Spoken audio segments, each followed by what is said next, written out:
Boa noite, pessoal. Sejam bem-vindos à nossa live. Estamos aqui com as mensagens de Natal, tá? Para você que não sabe, estou gravando uma série de 4 mensagens de Natal, tá? Nós começamos ontem, dia 21. Hoje, a mensagem número 2. Amanhã, número 3. E na quinta-feira, número 4, tá? Se você perdeu alguma mensagem, não tem problema. Eu vou dizer para você que essas mensagens são gravadas, tá? Elas ficam na minha linha do tempo aqui do Facebook, mas também ficam nas demais redes sociais, tá? No YouTube, no Instagram, tá bom? Se você ainda não conhece as minhas redes sociais, eu convido você a me seguir e aproveitar tudo de bom que possa ter nelas, tá? Na verdade, o que tem de bom nelas, eu uso as redes sociais para divulgar a palavra de Deus, tá bem? Então, sem perder muito tempo, tá? Eu gostaria de dizer para vocês que ontem a primeira mensagem de Natal foi o Natal sob a perspectiva de José, né? Hoje a segunda mensagem de Natal é o Natal sob a perspectiva de Maria, tá bem? Então, gostaria de convidar vocês para fazer a leitura da palavra de Deus do Evangelho de Lucas, capítulo 1, versos 26 a 38. Presta atenção na leitura. No 6º mês, o anjo Gabriel foi enviado por Deus a uma cidade da Galiléia chamada Nazaré, a uma virgem que estava comprometida a casar com um homem da casa de Davi, cujo nome era José. A virgem se chamava Maria. E, aproximando-se dela, o anjo disse: Salve, agraciada, o Senhor está com você. Ela, porém, ao ouvir esta palavra, perturbou-se muito e pôs-se a pensar no que poderia significar esta saudação. Mas o anjo lhe disse: Não tenha medo, Maria, porque você foi abençoada por Deus. Você ficará grávida e dará à luz um filho, a quem chamará pelo nome de Jesus. Este será grande e será chamado Filho do Altíssimo. Deus, o Senhor, lhe dará o trono de Davi, seu pai. Ele reinará para sempre sobre a casa de Jacó, e o seu reinado não terá fim.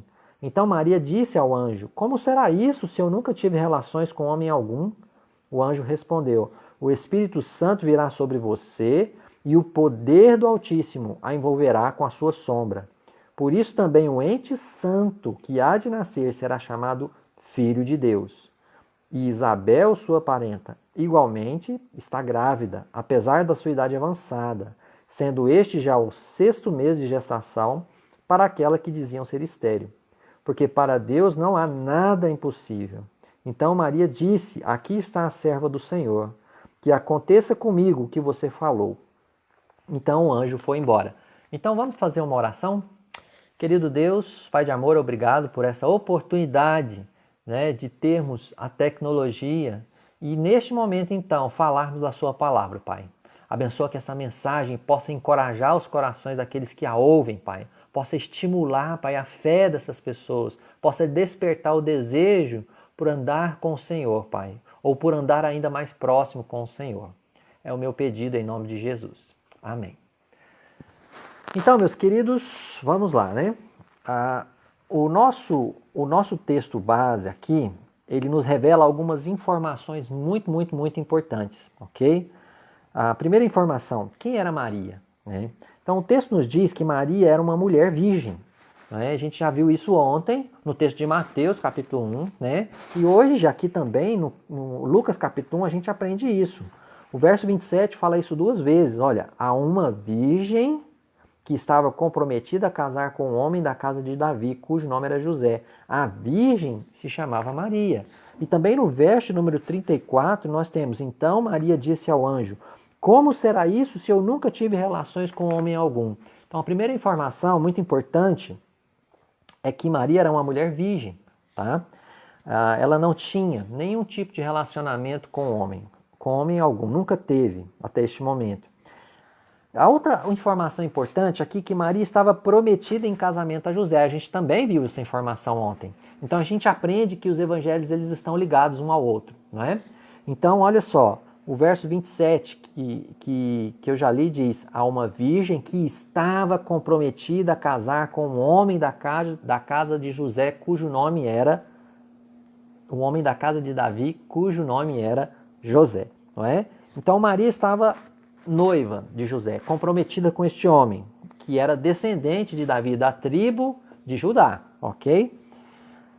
Terceira informação importante sobre quem era Maria. Ela morava numa cidade da região da Galiléia, do norte do país, uma cidadezinha bem pequena chamada Nazaré. Presta atenção nisso. Você talvez ache que eles passaram a morar em Nazaré apenas depois que voltaram do Egito. Não, eles já moravam lá. Eles moravam em Nazaré. Antes mesmo dela engravidar, não é? Verso 26, então, no 6º mês, o anjo Gabriel foi enviado por Deus a uma cidade da Galiléia chamada Nazaré, né? Foi enviado a Maria. E a gente sabe também que Deus também se revelou por meio de uma visão a José ali, tá? Então, o que é importante aqui? É importante que percebamos que a encarnação de Jesus, o fato de Jesus se tornar carne, se fazer carne, se deu por meios sobrenaturais, não foi algo normal, não foi algo comum. Não é? Por quê? Porque o Deus Filho Todo-Poderoso, ele não poderia ser descendente de homem pecador. Não é? Então aqui nós temos a doutrina da divindade do Senhor Jesus Cristo. Não é? Ele é Deus Filho Todo-Poderoso. Ele não foi gerado por homem, ele foi plantado, gerado na barriga, no ventre de Maria. Ok? Então, uma segunda informação. A primeira informação, quem era Maria? A segunda informação que esse texto nos dá. Qual foi a mensagem que Deus entregou a Maria por meio do anjo Gabriel? Vamos lá. A partir do verso 28 a gente vê isso, tá? A primeira parte da mensagem. Você, Maria, é uma mulher cheia de graça, agraciada, favorecida, abençoada por Deus. Veja comigo, verso 28. E aproximando-se dela, o anjo disse: Salve, agraciada, o Senhor está com você. Não é? O anjo, presta atenção, meu querido, o anjo aqui ele não adorou Maria. O anjo aqui ele não fez uma oração para Maria. Simplesmente o anjo fez uma saudação, ele cumprimentou Maria. Salve, Maria. Não é? E disse que ela era agraciada, que ela era abençoada, que ela era favorecida por Deus, não é? E certamente essa saudação ela causou um certo grau de espanto, aliás, um alto grau de espanto em Maria. O verso 29 mostra, ela, porém, ao ouvir esta palavra, perturbou-se muito e pôs-se a pensar no que poderia significar essa saudação. Por que Deus mandaria um anjo para dizer que eu sou muito abençoada, não é? Então, aquilo perturbou Maria, aquilo causou espanto em Maria. Segunda parte da mensagem, não tenha medo. Não é? Verso 30, mas o anjo lhe disse, não tenha medo, Maria, porque você foi abençoada por Deus.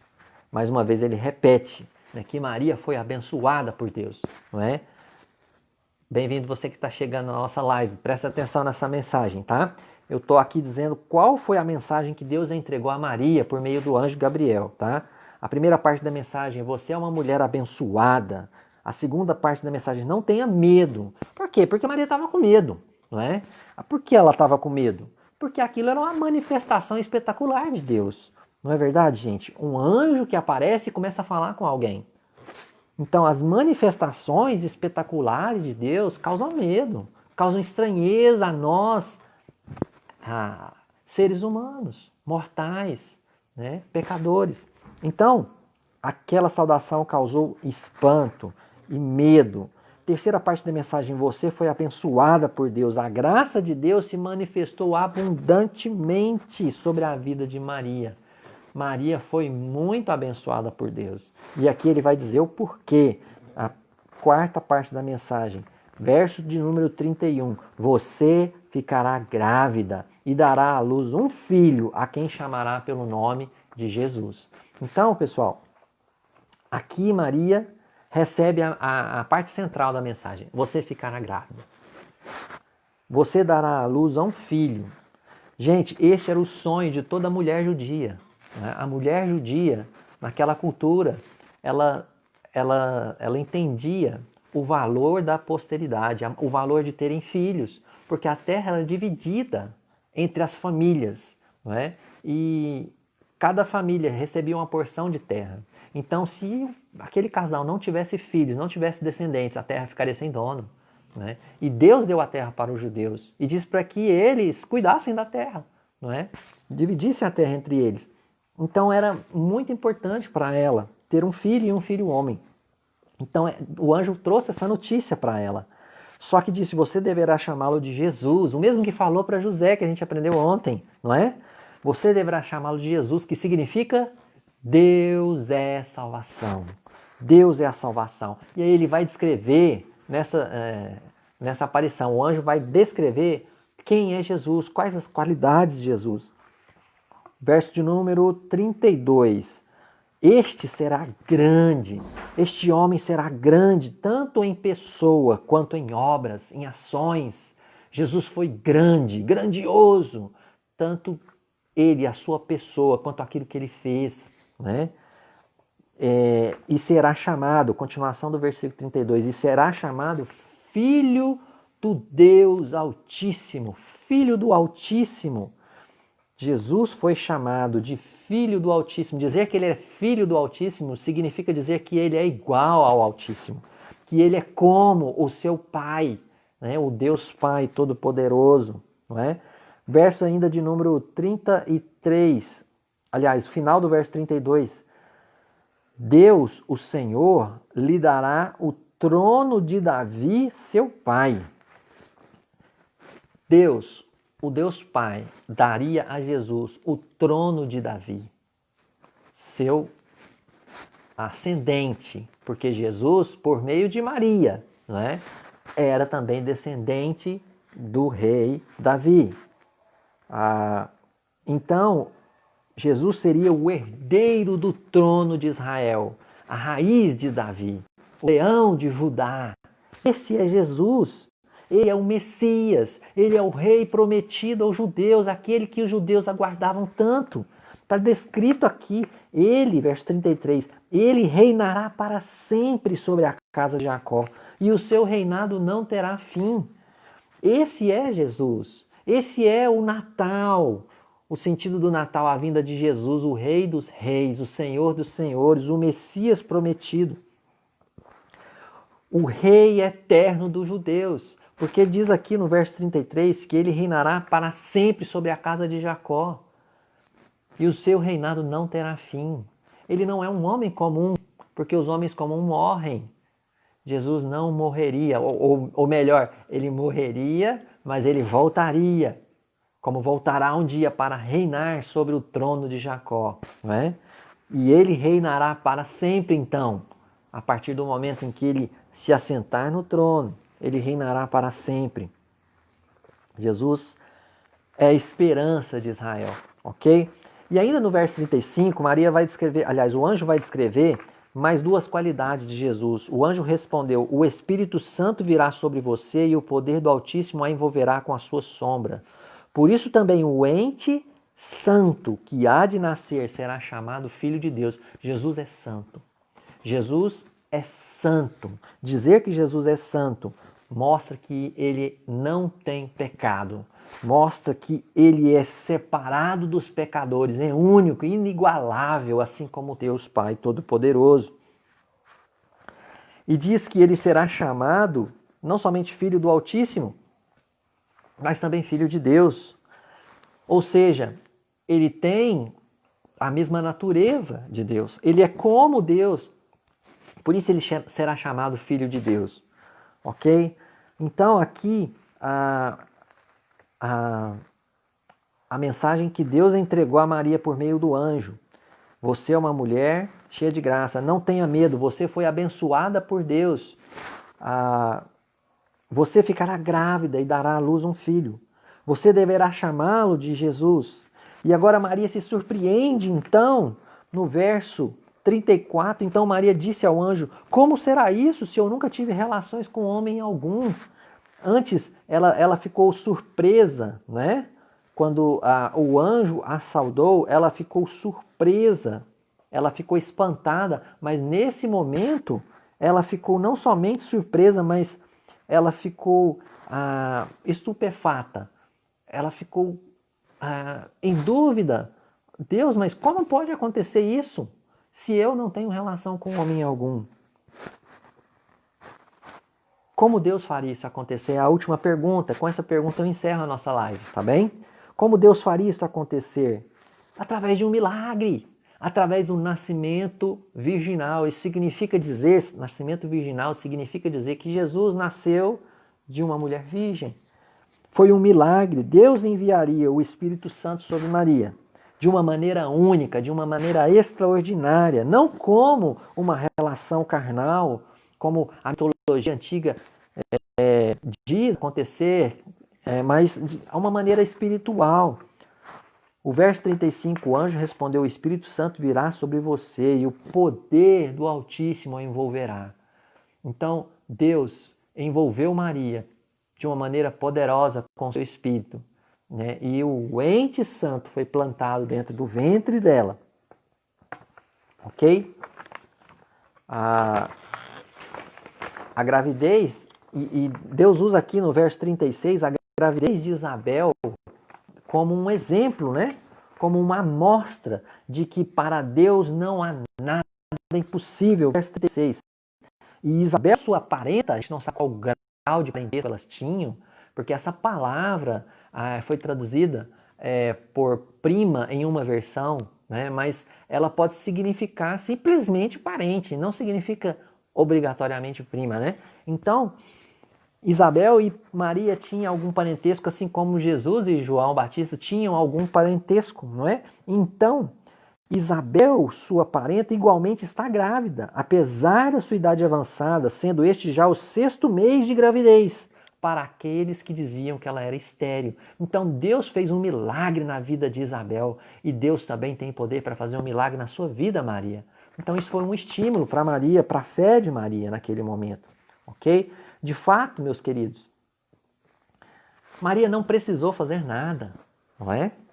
Deus fez tudo para ela. Deus fez tudo nela, através dela. Deus não exigiu nada de Maria. Deus não definiu requisitos para que ela cumprisse. Você não encontra isso nesse texto, não é? Somente comunicou a ela os seus planos maravilhosos, os seus planos graciosos. Mais uma vez, a graça de Deus prevalece no Natal. Aqui, na verdade, o anúncio do Natal, né? A graça de Deus prevalece no anúncio do Natal. E Maria então reage de maneira humilde e submissa. O verso 38. Então Maria disse, aqui está a serva do Senhor, que aconteça comigo o que você falou. Maria então reage de maneira humilde e submissa diante dos planos de Deus. Queridos, preste atenção. Eu já disse isso ontem, né? Seria muito difícil para Maria, seria uma situação muito embaraçosa para ela passar por aquela situação, porque ela não era casada ainda. Ela apenas era noiva, não é? E aparecer com uma barriga antes do casamento poderia levá-la a uma acusação de adultério, até mesmo a morte por apedrejamento. Ou mesmo ser rejeitada por José, seu noivo, que de fato pensou e tinha decidido fazer isso. Mas Deus também agiu na vida de José e mudou a intenção daquele homem, não é? Mas Maria passou por isso. Ela decidiu enfrentar essa situação. Ela confiou em Deus e aceitou de bom grado. Ela disse que sim, aqui está a serva do Senhor, que se cumpre em mim a sua vontade, Senhor. Então vamos fazer algumas pequenas aplicações para a gente encerrar. Maria e o nascimento de Jesus, ou melhor, o anúncio, né, do nascimento de Jesus. O Natal para Maria foi um momento surpreendente e maravilhoso. Ela experimentou 4 momentos bem distintos. Primeiro momento, o momento de espanto, né? Quando o anjo aparece para ela e a cumprimenta, ela se assustou, aquela manifestação sobrenatural de Deus para ela, não é? Segundo momento, através do qual ela passou, o momento de perplexidade, não apenas espanto, mas perplexidade, como quando o anjo disse, você vai ficar grávida, não é? E ela disse, como assim? Eu não tenho relação com homens, como eu posso ficar grávida? Né? Terceiro momento, momento da graça divina sobre ela. Deus revelou a Maria os seus planos maravilhosos e como Deus a usaria para o cumprimento dos seus planos. Gente, que privilégio é ser usado por Deus em seus planos. Deus quis usar Maria. Deus pode usar você, se for a vontade dele, não é? Que privilégio é ser usado por Deus. Quanta graça foi derramada na vida de Maria. E quarto momento, momento de submissão. Ela se entregou aos planos de Deus, com muita confiança na provisão de Deus. Então, meus queridos, aprendemos hoje com Maria que Deus é cheio de amor, que é cheio de graça. E por vezes Ele usa os seus servos para participar dos seus planos. Imagine que privilégio ela teve, não só ela, né, como José também, de receber José no lar deles. Né, imagine tudo que ela ouviu, tudo que ela viu, né, tudo que ela experimentou em todos os anos de convivência com Jesus. Né, um menino perfeito, um menino que não pecou, né, um menino que a amava, que a obedecia, que a respeitava, que a honrava, né, um menino que a servia. Pensa que maravilhoso, que privilégio foi ter o amor de Jesus. E assim Jesus crescendo, e assim que Jesus começou o seu ministério, ainda mostrando muito mais amor ainda por ela. Que privilégio ela teve, não é verdade? Aprendemos também que Deus não pede permissão para agir em nossas vidas, Ele apenas age, Ele é o dono de nossas vidas. Não é? A graça derramada de Deus, muitas vezes, causa dor, causa incômodo. Pense nisso. Aqui a graça de Deus sobre Maria causou um tumulto na vida dela. Lembra que José quis separar-se dela, não é? Precisamos decidir como nós vamos reagir quando Deus derrama sua graça sobre nossas vidas. Quando nossa vida talvez vira do avesso, por causa da graça de Deus sendo derramada em nós. Podemos ficar reclamando da vida. Podemos reclamar das dificuldades, das injustiças, da falta de oportunidades. Podemos reclamar da Covid-19, podemos reclamar do afastamento social, podemos reclamar de muitas coisas. Mas Deus está agindo. Deus está vivo e está agindo neste dia, nesta sociedade. Deus não está morto diante dessa situação. Deus está aqui presente e agindo. Não é?